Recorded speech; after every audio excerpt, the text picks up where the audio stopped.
বাংলাদেশে যখনই আওয়ামী লীগের লোকজন বিএনপির লোকজন তারা নদী দখল করবে, চর দখল করবে, কোনো একটা দখল করবে, তখন ফার্স্ট কাজটি ছিল প্রথমে ওখানে কোনো একটা বিশাল জায়গার কোনায় একটা মসজিদ লাগায় দেয়া, একটা মসজিদ বসায় দেয়া বা একটা মাদ্রাসা বসায় দেয়া, অথবা আপনার সেখানে একটা মন্দির করে ফেলা।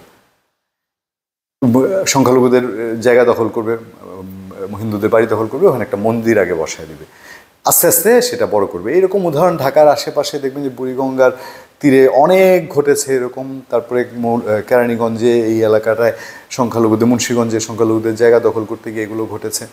সেরকম একটা বিষয়ে এখন আমরা বলবো কিনা যে ঘটনাটা ওই দিকেই যাচ্ছে কিনা, যে জাসদ কার্যালয় হচ্ছে মসজিদ ও আওয়ামী লীগ কার্যালয় হচ্ছে আবু জাহেল টয়লেট।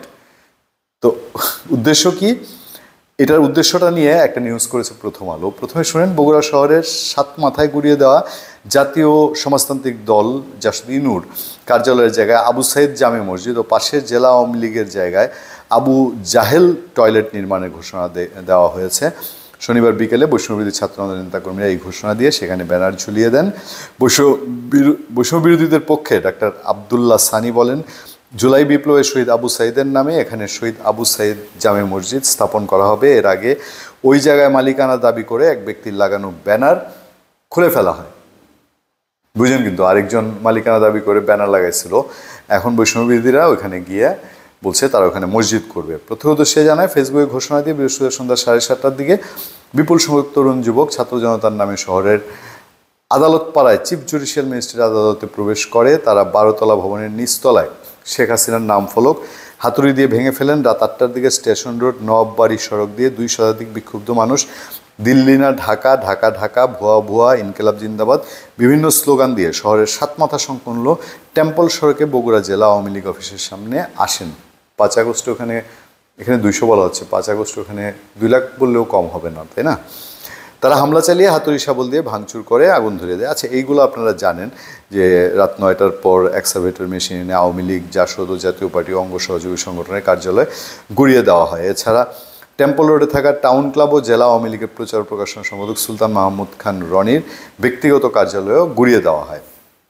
এই খবরটাতেই শিরোনামে একদম ফ্রন্টে প্রথম আলো তারা বলছে যে এটা আসলে বগুড়ায় জাসদের কার্যালয় গুড়িয়ে দেওয়ার পর দখলের চেষ্টা, মসজিদ নির্মাণের ঘোষণা বৈষম্য বিরোধীদের। দখলের চেষ্টাটা কীরকম? বগুড়া শহরের ওই যেটা বললাম বোলেরো দিয়ে গুড়িয়ে দেওয়ার পর জায়গা দখলের চেষ্টার অভিযোগ উঠেছে শহরের একটি পরিবারের বিরুদ্ধে।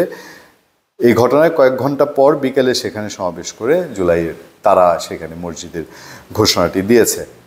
তো এখন আমরা আসলে এই মুহূর্তে তো কেউ ভবিষ্যদ্বাণী করতে পারবো না, তবে যেই সব জায়গাগুলো গুড়িয়ে দেওয়া হয়েছে এবং সেগুলোতে এখন এই মসজিদ মন্দির এগুলো করা হবে, তো প্রধান উপদেষ্টা ডক্টর মোহাম্মদ ইউনূস তিনি তো বলছেন এগুলো না করতে, কোনো কিছু কারো সম্পত্তি কারো কিছু দখল না নিতে।